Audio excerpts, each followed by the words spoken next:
Hello students, welcome back to Tejas Gurukul channel for English classes.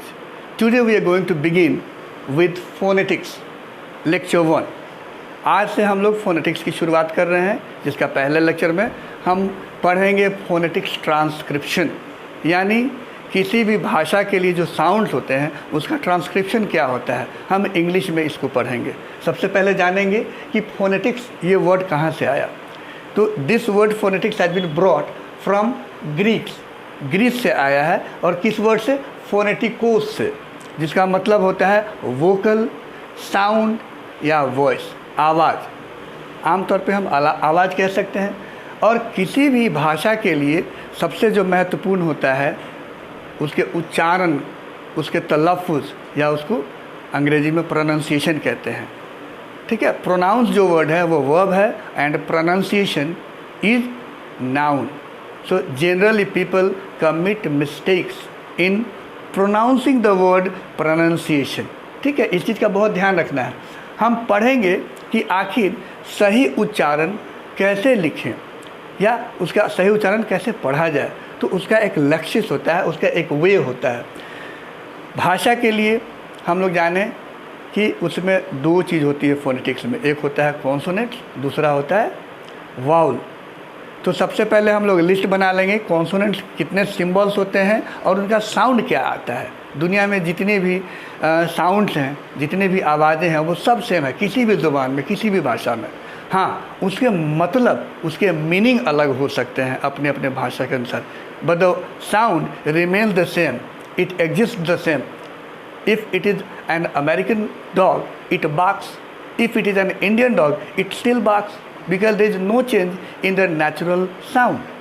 Meaning अलग हो सकता है। हम एलिफेंट कहेंगे अंग्रेजी में, हाथी कहेंगे हिंदी में, तो शब्द अलग अलग हो सकते हैं। सिग्निफायर जिसको कहते हैं एंड सिग्निफाइड, इसको हम बाद में समझेंगे। सबसे पहले हम लोग फोनेटिक्स को समझें। तो सिंबल्स होते हैं लिखने के लिए, सही ट्रांसक्रिप्शन लिखने के लिए हम सिंबल लिखते हैं। तो सबसे पहले हम लोग लिखेंगे कॉन्सोनेंट का। तो कॉन्सोनेंट में आता है ए बी सी डी से लेकर, ए वाउल में आ जाएगा, इसलिए हम बी कॉन्सोनेंट है। तो बी सिंबल जो होगा उसका साउंड होगा ब, मैं पहले ही लिख दिया हूँ। डी जो सिंबल होगा उसका साउंड आएगा ड। एफ जो सिंबल होगा उसका साउंड आएगा फ। जी सिंबल होगा तो उसका साउंड आएगा ग। एच सिंबल होगा तो उसका साउंड आएगा ह, और जे होगा तो उसका साउंड आएगा य। यहाँ पर ध्यान से आप लोग लिख लेंगे, इसको नोट डाउन करेंगे। जे स्टैंड्स फॉर द साउंड य, नॉट ज। यानी अगर कोई पूछे कि य का सिंबल क्या होगा तो आप जे लिखेंगे। ठीक है, फिर के का साउंड जो होता है वो क आता है, एल का साउंड ल आता है, एम का साउंड म आता है, और एन का साउंड न आता है। इसमें एक चीज़ मैं बता दूं कि एम और एन जो होता है उसका साउंड म और न वो नेज़ल होता है। ठीक है, नेज़ल का मतलब हल्का नाक से आता है, उसकी आवाज़ जो निकलती है वो नेज़ल होती है। उसके बाद हम आगे और बढ़ाएंगे तो एम के बाद ओ नहीं आएगा, फिर पी आ जाएगा। ये सिंबल है, तो इस सिंबल पी का साउंड क्या आएगा? प। उसके बाद आर आएगा, क्यों नहीं आएगा? आर का साउंड आएगा र। ये है एस साउंड का आता है दंत स, इसको आप लिख लेंगे दंत स, यानी दांतों से होकर जो उच्चारित होता है जो अक्षर, ठीक है, या जो अल्फ़ाबेट या लेटर, उसको हम कहेंगे दंत स। तो दंत स के लिए जो आपका सिंबल होगा वो एस होगा। उसके बाद आएगा टी, उसका साउंड आएगा ट। वी या डब्ल्यू, इसका साउंड आएगा व। आपको आसान हो जाएगा। अगर वी लेटर से शुरू होता है व लिखने के लिए तो उसका सिंबल हम वी लिखेंगे, और कोई वर्ड डब्ल्यू से शुरू होता है और मीनिंग वो आ रहा है तो उसको डब्ल्यू सिंबल लिखेंगे बस। एक्स वाई नहीं होगा, फिर आएगा जेड, ये है ज। डिफरेंस है ज और ज, ध्यान देंगे। अगर ये सिंबल है तो उसका साउंड आएगा ज, जज। ठीक है, या जीवन, ज आ रहा है, लेकिन हम ज कहाँ इस्तेमाल करेंगे, उसका सिंबल जेड होगा। ज़िंदगी ये उर्दू शब्द है, ठीक है, तो उसके लिए हम जो उच्चारण करेंगे वो ज होगा और इसका सिंबल जेड होगा। और सिंपल ज होगा तो उसका उच्चारण ये ज होगा।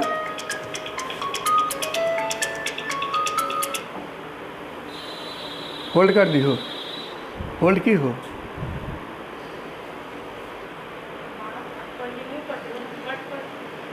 Okay, sorry for inconvenience. तो ज के लिए ये जे आएगा, उसके बाद आएगा, और भी इसमें कुछ अलग अलग होंगे जो आप कभी देखे नहीं होंगे या सुने नहीं होंगे या समझे नहीं होंगे, आपके लिए बिल्कुल अलग होगा, ये भी अलग ही है ज। जैसे आ जाएगा अंग, तो इसका ये सिंबल होगा, इसको हम कहेंगे अंग। ये जो सिंबल होगा उसका साउंड आएगा अंग। ये जो सिंबल होगा इसका साउंड आएगा थ। ये जो सिंबल होगा इसका साउंड आएगा द। आपको एक एक चीज़ ध्यान देना होगा। इधर से हम डस्ट करके हम आगे बताते हैं।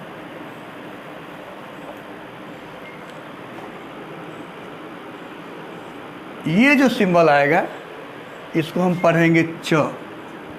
ये आपको याद रखना पड़ेगा, बाकी तो आपके लिए आसान है, लेकिन ये सारे थोड़े विचित्र से दिखने वाले, अटपटे से दिखने वाले, ये आपको च है। उसके बाद में आएगा आपका यही इंटीग्रेशन बड़ा सा कर देंगे तो ये आ जाएगा तलावेश। इसको कहते हैं तलाव्य, यानी जो तालू से होकर उच्चारित होता है। एक होता है दंत स, आप दांत से जीभ सटेगा तो स का उच्चारण होगा, और तालू से होकर जीभ जो गुजरेगा तो उसको कहेंगे तलावे श। ठीक है, सब पहले से, तो ये श हो गया। उसके बाद में आएंगे हम लोग वॉल पे, तो वॉल में ये हो जाएगा अ, इसका साउंड आएगा अ। फिर ये है, इसका साउंड आएगा आ। ये है, इसका साउंड आएगा ई, और ये कैपिटल रहेगा तो बड़ी ई। ये होगा तो ऊ, और ये होगा तो ए। ये आपको जानना है, ए ई आई ओ यू जानते हैं, लेकिन हम ये सिंबल लिख रहे हैं, उसका साउंड ये आएगा, एकदम फिक्स्ड रहेगा, इसका यही साउंड आएगा ही आएगा, आपको ध्यान देना है। ठीक, तो अब हम आगे बढ़ते हैं। ये तो हो गया आपका कॉन्सोनेंट्स और उसके थोड़े से वाउल्स। अब आएगा डिप्थोंग्स। अभी डिप्थोंग्स क्या होता है कि ऐसे शब्द जो combination of two continuous vowel sound से होकर बनते हैं, यानी दो लगातार ए और अ मिलके, तो उसको कहते हैं डिप्थोंग्स। यानी दो लगातार वाउल एक साथ होंगे किसी शब्द में तो वो कहलाएगा डिप्थोंग, यानी uses of two continuous vowel sounds, वो डिप्थोंग कहलाते हैं। त्रिप्थोंग भी होंगे, कुछ ऐसे शब्द मैं बताऊंगा आगे डिप्थोंग कैसे होंगे। तो सबसे पहले जान लें कि जितने भी डिप्थोंग्स होते हैं उनकी संख्या होती है 8। पहले मैंने लिख दिया है यहाँ पर ए जोड़ अ, ए। जैसे शब्द है हियर, तो इसको हम कैसे लिखेंगे? सबसे पहले क लिखेंगे, उसके बाद ए लिखेंगे, अ लिखेंगे, र का उच्चारण नहीं होता, तो ये हो गया फोनेटिक ट्रांसक्रिप्शन हियर। इससे आप पता लगाएंगे, इससे आप देखकर आप कह सकते हैं कि इसका असली उच्चारण या इसका ओरिजिनल उच्चारण क्या होगा, कि के अ होगा, ए ही है। जैसे हमने कह दिया डे, तो डे ये सही उच्चारण नहीं है, इसका सही उच्चारण हम लिखेंगे तो पता चलेगा। ड जो सिंबल होगा वो ड के लिए आएगा डी, और ए ई, डे, वे, जहाँ भी वाई से ख़त्म होगा शब्द उसको ए ही पढ़ेंगे तो ये डिप्थोंग लगेगा। ई अ, ठीक है, ई अर अगर है तो इसका क्या होगा? ये डिप्थोंग से क्या शब्द बनेगा? जैसे फियर है, तो इसको कैसे हम ट्रांसक्राइब करेंगे? फ, इसमें भी आर साइलेंट रहेगा, ये हो गया फियर, फियर, र नहीं बोलेंगे, आई, आई से क्या बनेगा, जैसे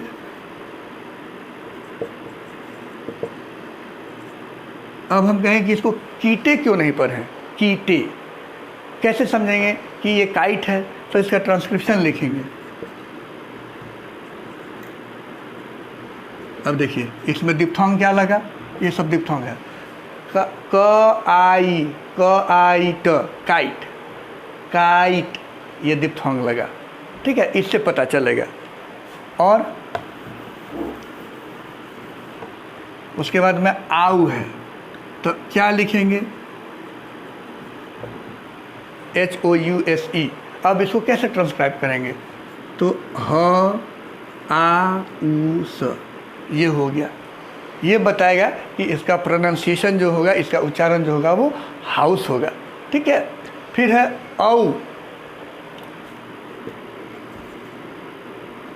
हम कह सकते हैं इट्स गो, लेकिन ये सही प्रोनाउंसिएशन नहीं है। ये इंडियन इंग्लिश में एक्सेप्टेबल है कि ये स्वीकृत है कि हम गो बोल सकते हैं सीधे सीधे, लेकिन ये उच्चारण नहीं होता है। इसका उच्चारण हम लिखेंगे तो पता चलेगा, ग अ उ, इट्स कहते हैं गौ, होम, ये हो गया। फिर ओई, अब हम लिख दिए BOY। अब इसको क्या पढ़ेंगे, वाई पढ़ेंगे कि OI पढ़ेंगे, इसको लिखेंगे, इसको पढ़ेंगे बॉय, ओई, इससे पता चलेगा। अब है उ अ, तो उआ दिप्थोंग क्या लगेगा, हमने ये लिख दिया POOR।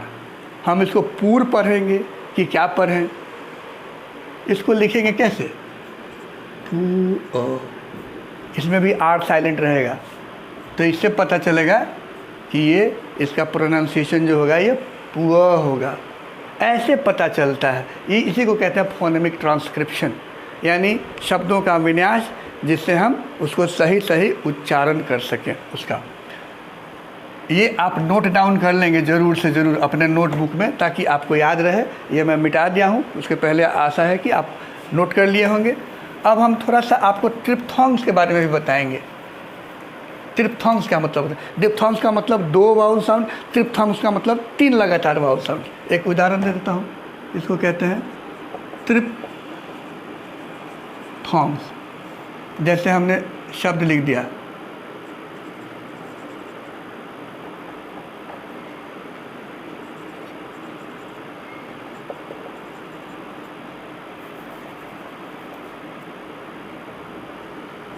ये लिख लीजिए, देखिए ये है 3 लगातार, EAU 3।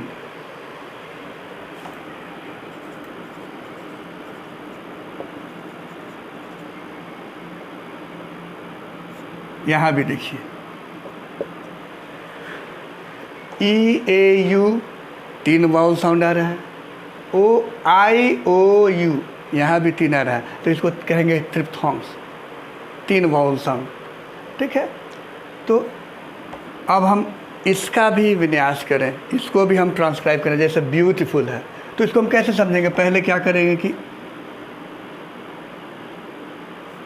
ये देखिए 1 सिलेबल, 2 सिलेबल, 3 सिलेबल। अब इस सिलेबल क्या है, कोई भी जो शब्द होते हैं वो या तो 1 सिलेबल का होंगे, यानी एक बार में प्रोनाउंस कर देंगे, 2 सिलेबल होंगे, यानी 2 बार उसको कट करके, एकदम थोड़ी सी कट करके तब प्रोनाउंस करेंगे।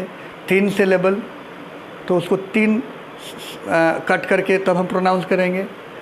तो 1 सिलेबल का मोनोसिलेबिक कहते हैं, 2 सिलेबल का डाईसिलेबिक, एंड 3 का ट्राई, फिर 4 का टेट्रा, पेंटा, हेक्सा, हेप्टा, ऑक्टा, ऐसे।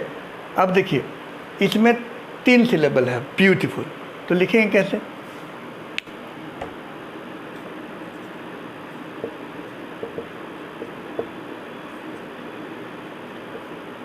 एक और आता है, अगर यू का उच्चारण अ आ रहा है तो इसका सिंबल जो होता है वो ये होता है अ। देखिए अब हम इसको कैसे उच्चारण करेंगे। बहुत लोग ब्यूटीफुल कहते हैं, ब्यूटीफुल भी कह देते हैं, ब्यूटीफुल कहते हैं, लेकिन ये सही उच्चारण नहीं है। सही उच्चारण हम तब समझेंगे जब हम इसे लिखेंगे या फिर इस सिलेबल को बांटेंगे 3 बार में, तो कहाँ कहाँ स्ट्रेस देना है आपको, यहाँ स्ट्रेस देना है, यानी इस पर जोर देना है। कैसे पढ़ेंगे? ब्यूटीफुल। अब पूरी तरह से जब हम एक बार में इसको प्रोनाउंस करेंगे तो ये खूबसूरती से इसको कैसे प्रोनाउंस करेंगे? ब्यूटीफुल। ये देखिए, ये य है प्यू, और ये 2 डॉट देने का मतलब होता है उसको हम लॉन्ग, उस पर जोर देंगे। जैसे है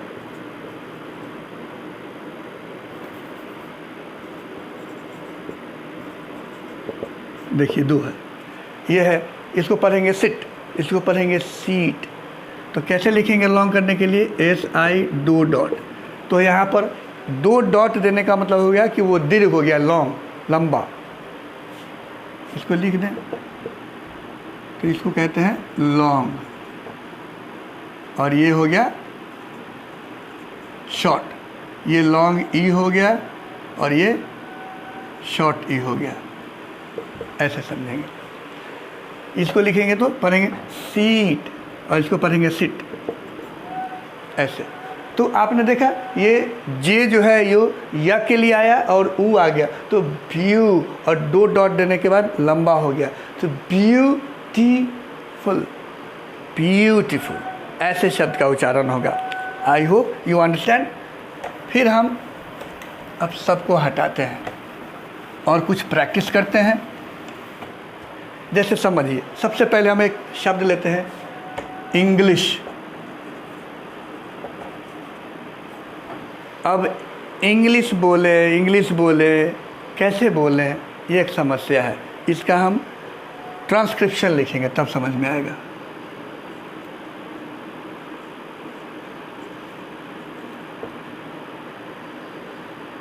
ये देखिए, ENGLISH। अब इसका सही प्रोनाउंसिएशन बहुत ज़रूरी है। बहुत लोग गलत प्रोनाउंसिएशन करते हैं, इसका उच्चारण गलत करते हैं। इसको कहेंगे इंग्लिश। पूरा ग का उच्चारण आएगा, और अंग भी है, अंग जिसका सिंबल ये होता है, और श है, इसका सिंबल ये होगा। देखिए, तो ई लॉन्ग आ रहा है, इंग। हिंदी में कैसे लिखें? इंग्लिश, ऐसे आएगा, या फिर ऐसे लिख सकते हैं इंग्लिश। तो इसको पढ़ेंगे इंग्लिश। ब्यूटीफुल का मैंने बता दिया। और भी कुछ आप शब्द लिख सकते हैं, जैसे मान लीजिए CAT। अब इसको हम काट पढ़ सकते हैं, केट पढ़ सकते हैं। क्या पढ़ें, सही कैसे होगा? तो इसको हम लिखेंगे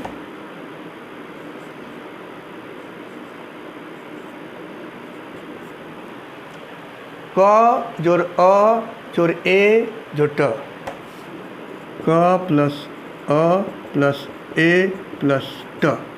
अब एक साथ जब करेंगे तो इसका उच्चारण कैसे आएगा? कैट, ये है।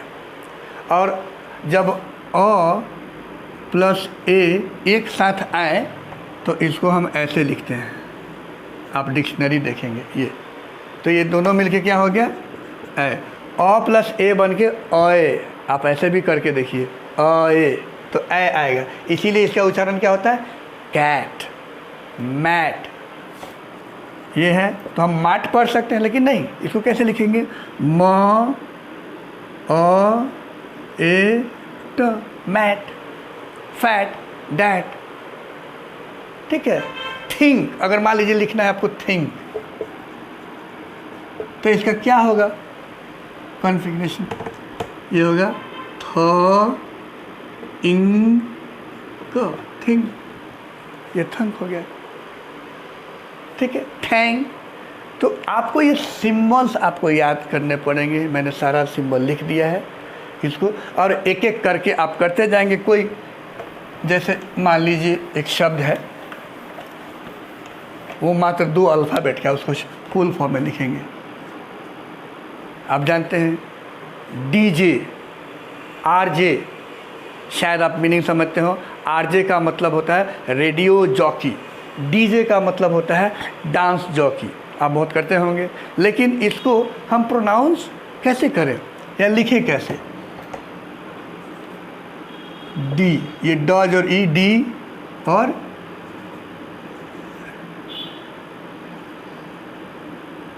ये देखिए DJ आ जाएगा, या फिर मान लीजिए कोई शब्द है BABY, इसको बेबी पढ़ेंगे। अक्सर लोग बेबी ही बोलते हैं, but it is absolutely wrong. What is the right pronunciation? We should write first B-A। अब देखिए यहाँ डिप्थोंग लग रहा है, अब इसको प्रोनाउंस कैसे करेंगे?